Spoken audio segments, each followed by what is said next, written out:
Welcome. We are live. We are live. We're reporting live from Atlanta, Georgia. It is 5:43. I've been up since about 3:30 a.m. Um, I'm still resting and healing. And God put this on my heart.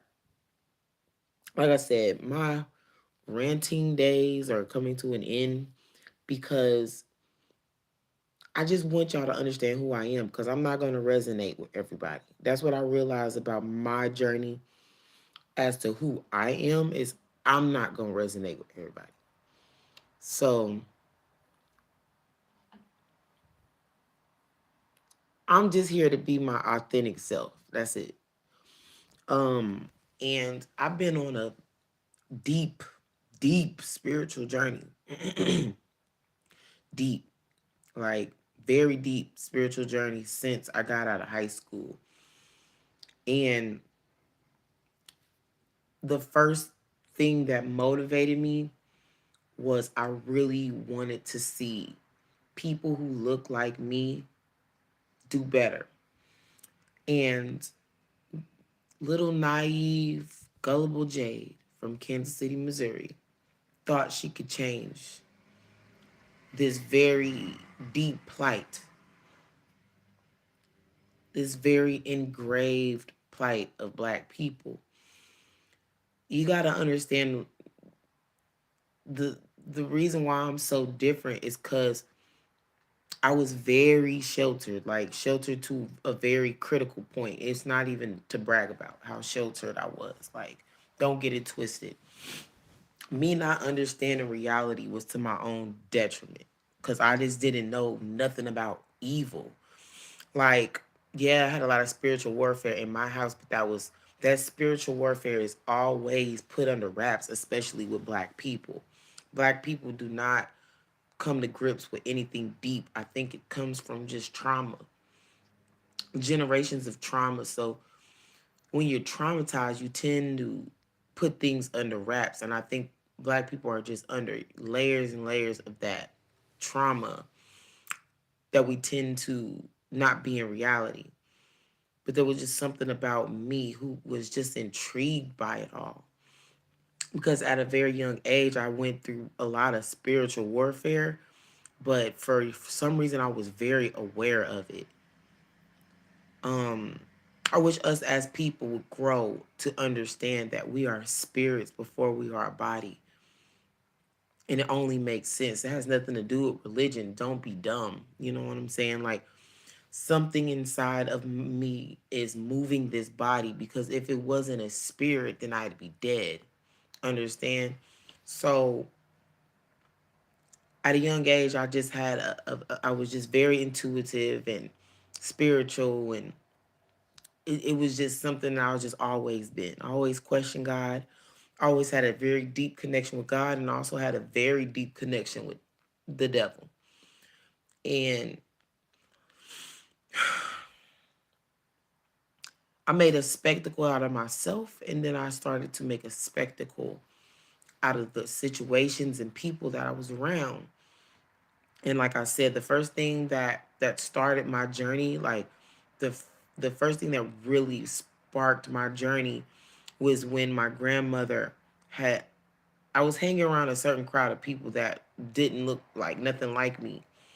And she would say, "Why would you want to hang out with those people?"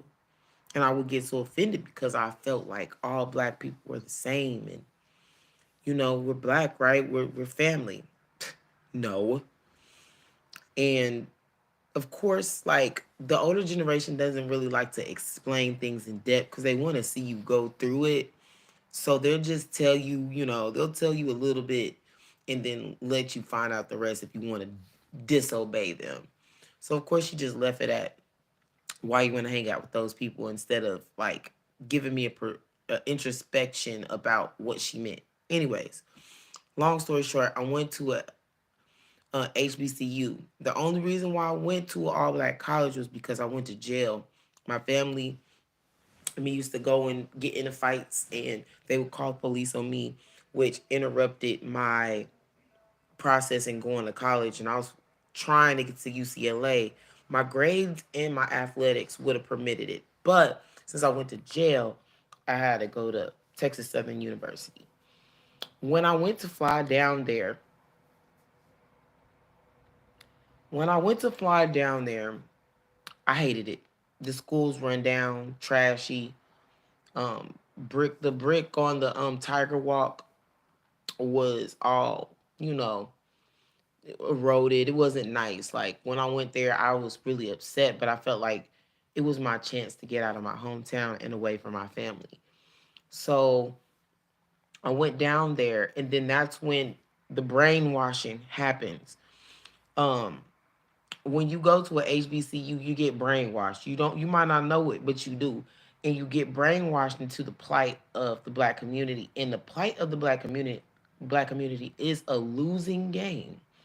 So, but let me tell you, what consists of this brainwashing? First of all, you cannot be yourself. You cannot be yourself. As soon as you don't want to party or have sex or skip class, or you like I was always the outcast because I was raised to be the outcast. And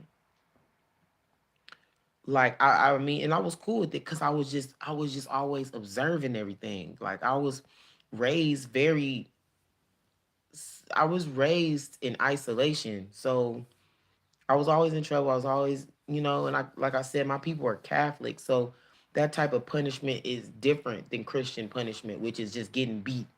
I didn't get just beat. I just was put in the four walls.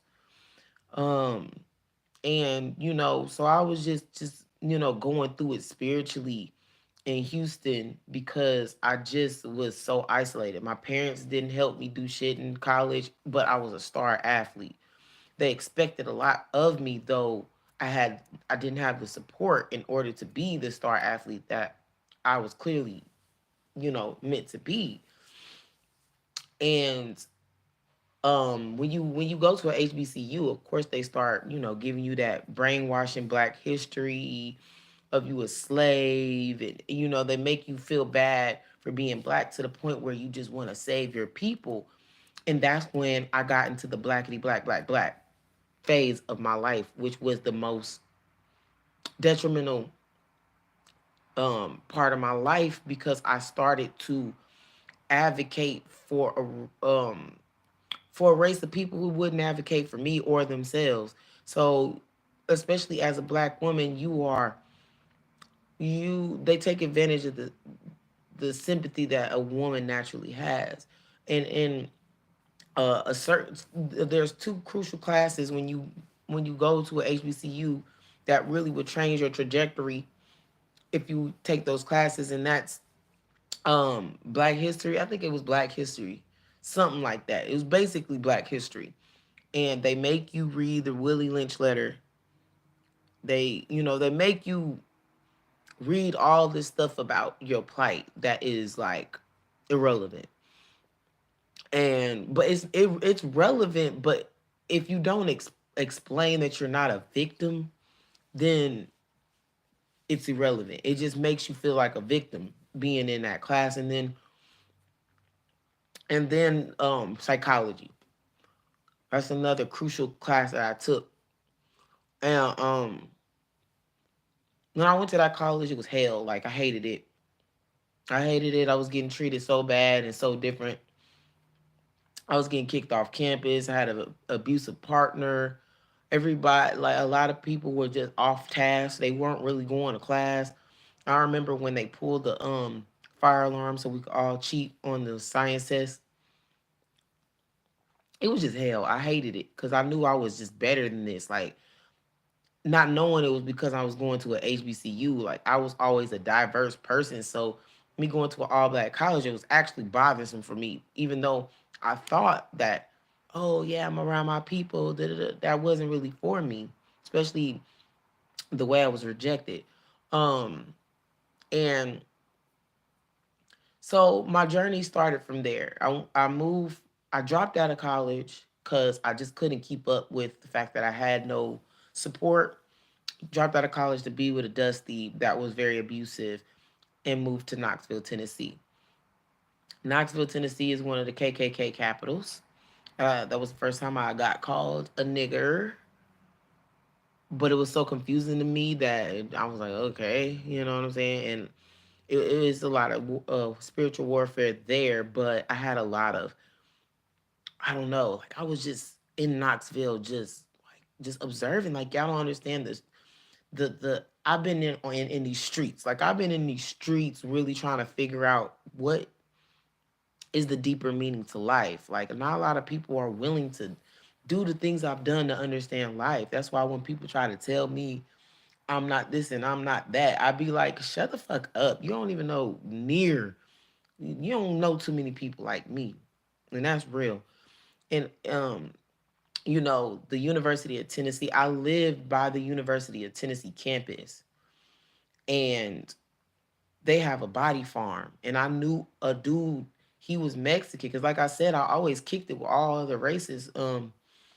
And there was this Mexican dude named Javi. Well, I don't even think he was Mexican, but he was Hispanic, and he was a scientist, and he couldn't tell me certain things, and I really wanted to go see the body farm.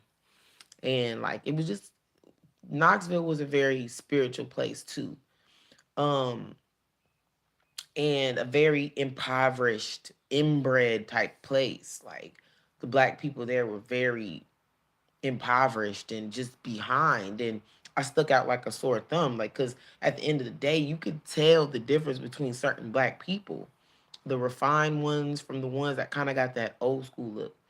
And so I stuck out like a sore thumb. And because of me being just different in my appearance, I would be rejected, period. So I was getting rejected there, getting my ass handed to me, going through some really demonic things. I wouldn't even, they're like, y'all would have to really get to know me to really get me to open up about some demonic things that I've been through in Knoxville, Tennessee, or all these places really. Like I went through it in Houston too. So after Knoxville, I moved to LA for 6 months, where I lived in East LA where it's only Mexicans, and there was warfare there because once again I was with this abusive ass nigga from LA, rolling 60s crip. And it was a lot of abuse in the house. His dad, I mean, his we lived with his uncle who thought he was a pimp, and I would be like, bitch ass nigga, because I didn't know what a pimp was. Was I all I knew was I didn't tolerate that shit. I didn't grow up knowing like I should let these niggas disrespect me. So I would be disrespecting some real gangsters, people that would kill me. And for some reason, the light on the inside of me, the pure innocence about just not no understanding the culture is a pimp culture, kept me safe. Thank you, God. Thank you for what you delivered me from. Thank you, God. You so good to me. But we was getting bottles thrown at us by the Mexicans, and Mexicans calling us niggers. It was crazy. The Mexicans didn't really have that much problem with me more than they had a problem with the dude I was with at that time. And it was just a really crazy experience because I never really understood racism and didn't know it really exists. And then I was in LA, and there was a lot of spiritual things happening. Then I moved, like I just hopped back between Tennessee, then back to my hometown. Had somebody laced me with heroin, and I crashed my first car.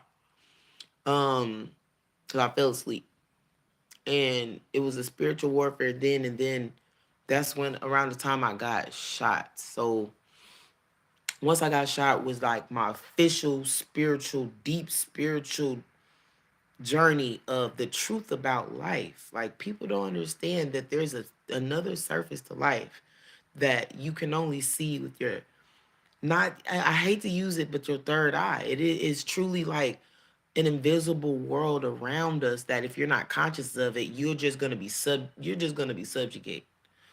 You're gonna be controlled basically. So after I got shot, I've been in I've been running from myself since 2014, 2013. This right now, 2022, I'm fine. Me laying in this bed is me recovering from some serious spiritual torment and trauma. I'm not playing. I mean, that's why people is feeling led to help me, even though they don't know me, because there's not too many spiritual leaders like me, especially willing to expose themselves. Like I am in pain. I'm in a detox pain. Like I'm detoxing. And Atlanta had to be my last city before I truly understood everything. Cause we're about to get to that. So I seen a lot of demonic things in LA. They try to get me to sell my soul. They wanted my soul so bad in LA. LA is a relentless city.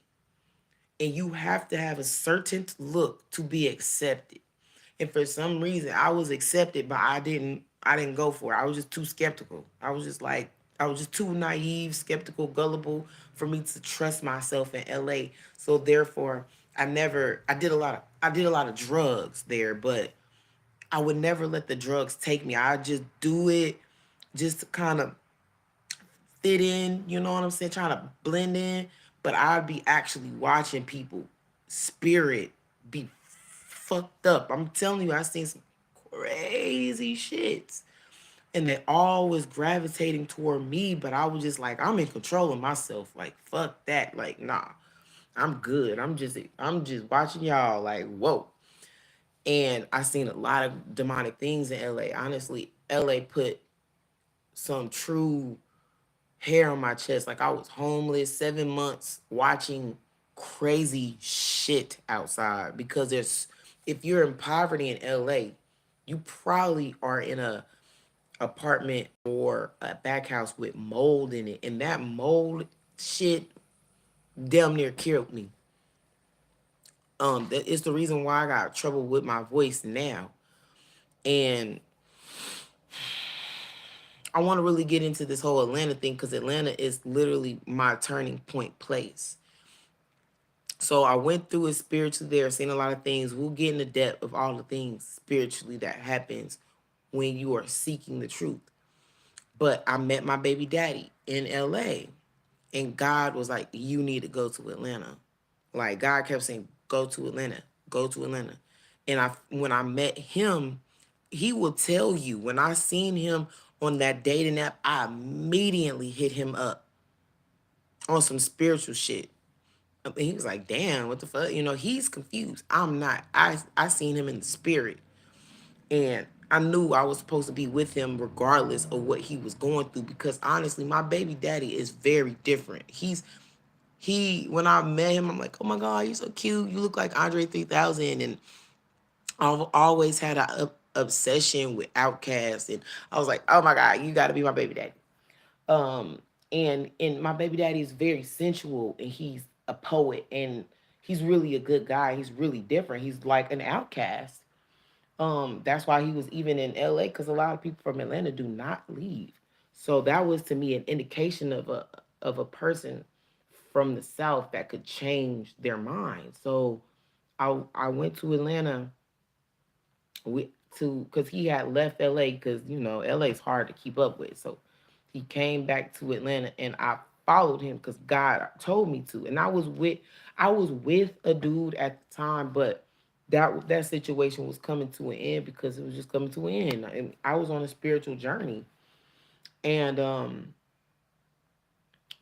I really skipped the spiritual part in Colorado, which was a big deal too. But anyways, um, so I went to Atlanta and the first time I touched down, I felt the surreal energy.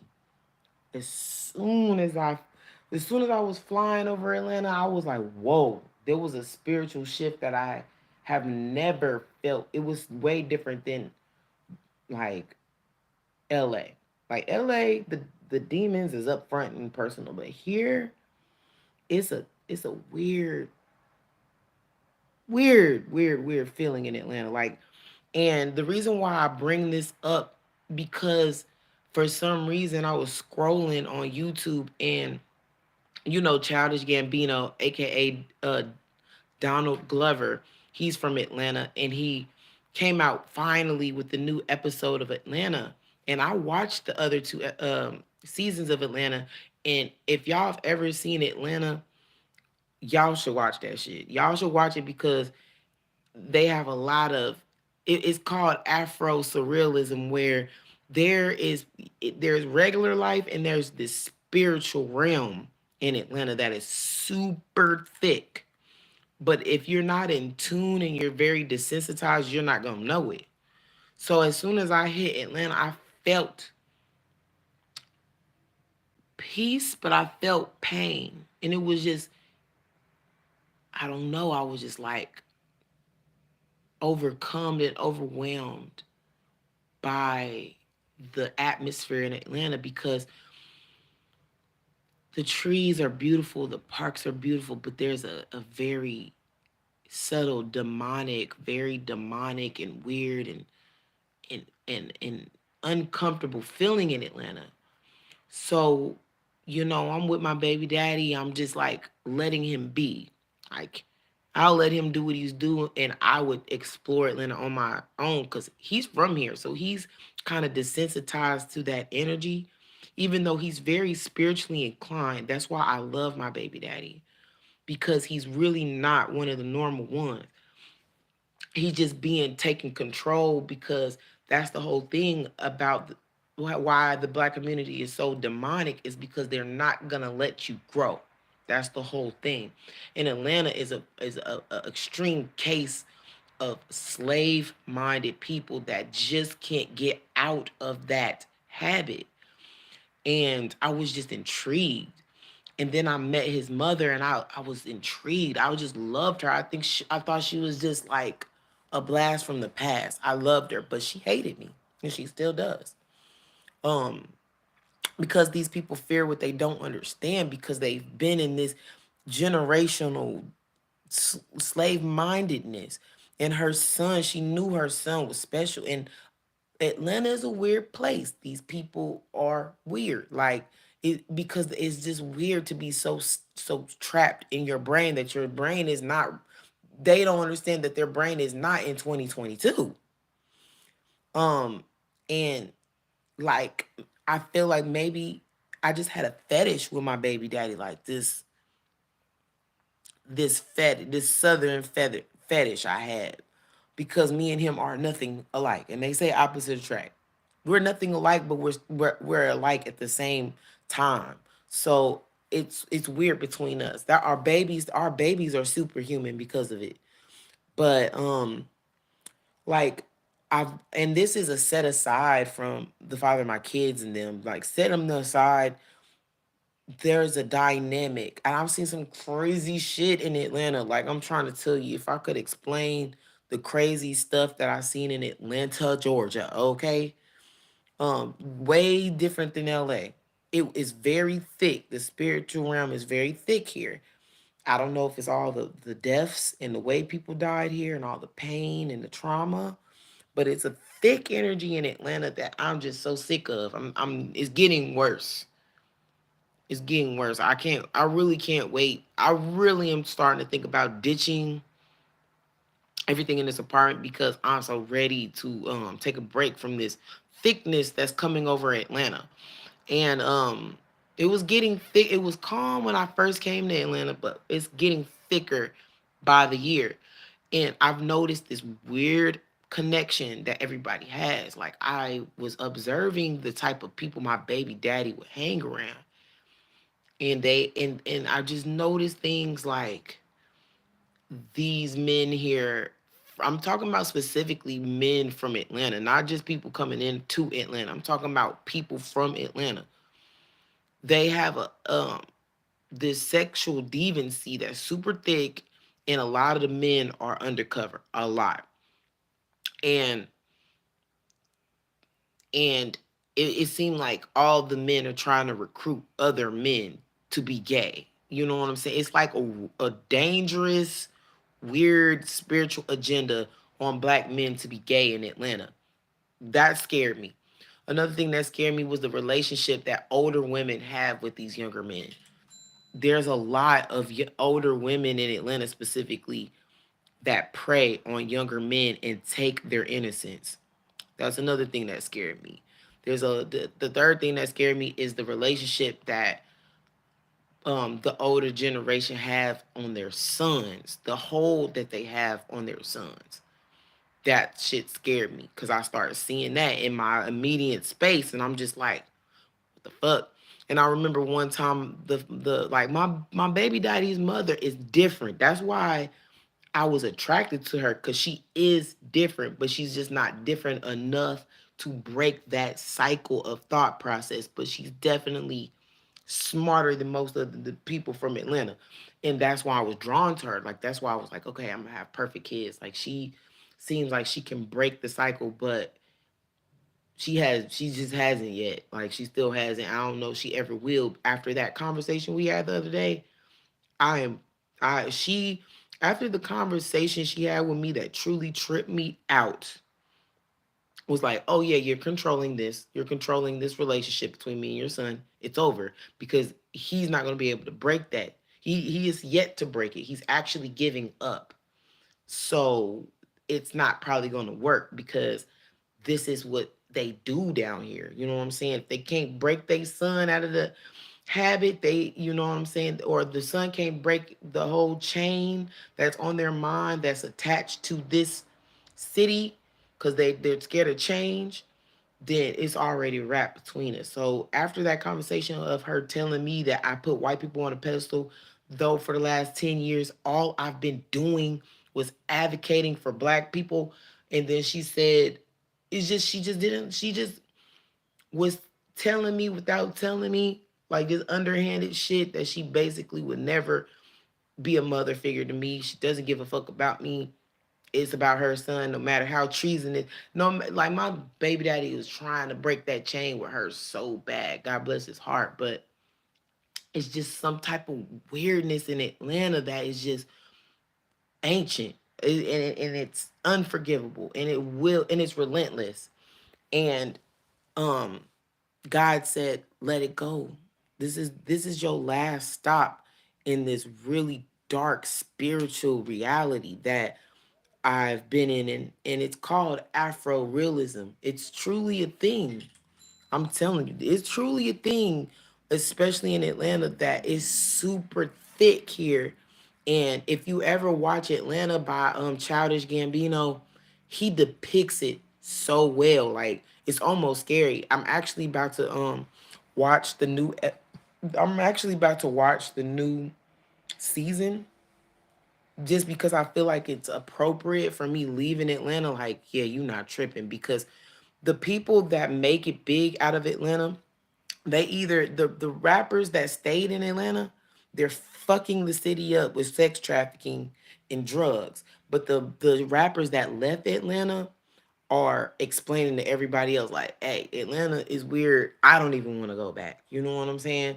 So because it hurts to see our people in a spiritual torment that they don't even know they're in, because they just refuse to see. They just refuse. They don't see because they don't wish to see. Like, they're too scared to get out of their comfort zone.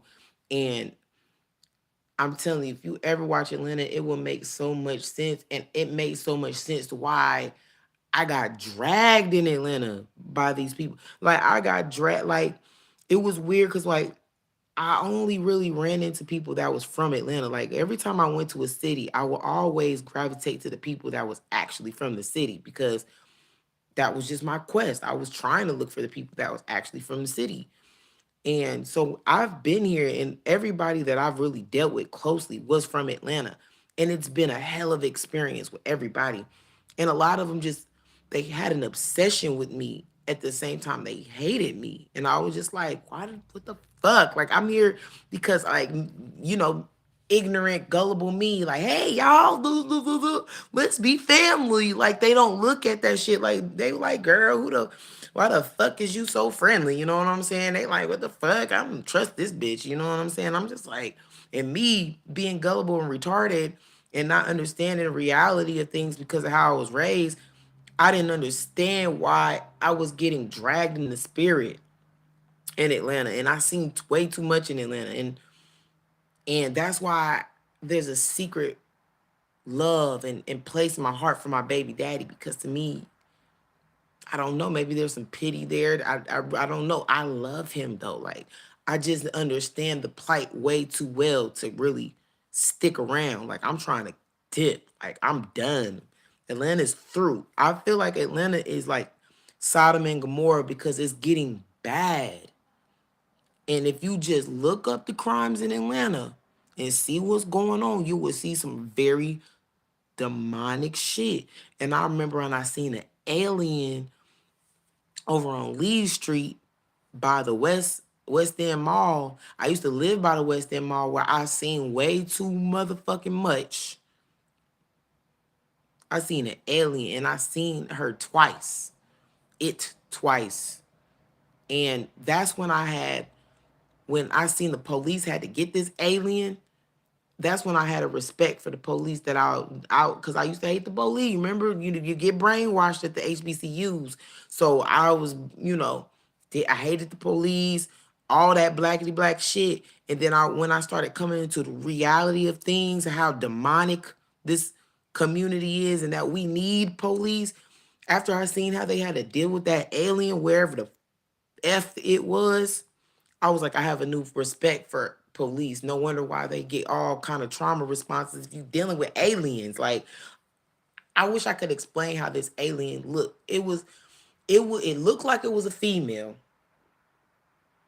I really can't tell you. I know it had titties and a coochie, but the face looked like a man, and it was very skinny.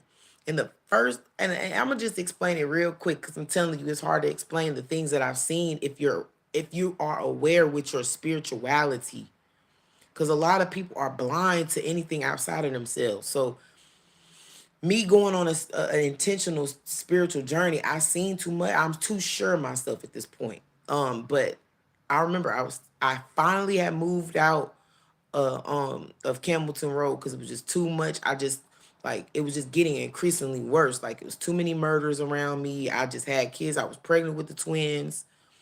I seen a lot of domestic violence because I was in a low income housing. So God was like, you got to get up out of here. And this is right before the pandemic. Lord, thank you for delivering me from that place before the pandemic. But um so I was taking my kids to the daycare that was down there, and I was already like, I gotta change my daycare. I can't stand this shit.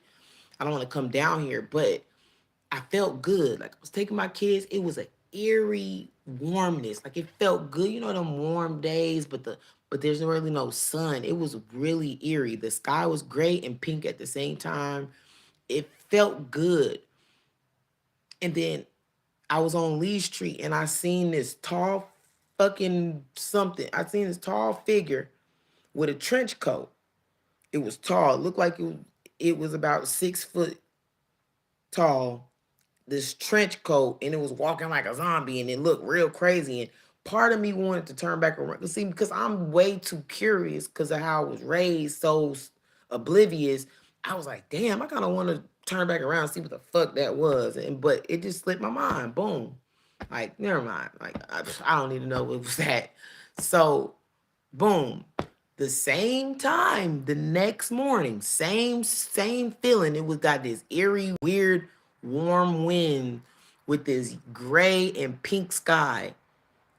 I was feeling eerie, but I felt good, and I seen that same animal, whatever the fuck it was, at the same place at the same time, but the trench coat was open and the titties was out and the coochie was out, and it was just and then about 5 minutes later the police was coming, and I was just like disturbed. I was just like, oh Lord, god damn, like I can't take this no more, God. I'm just like, I see too much. You know what I'm saying? I'm seeing too much of what life really is at a low level.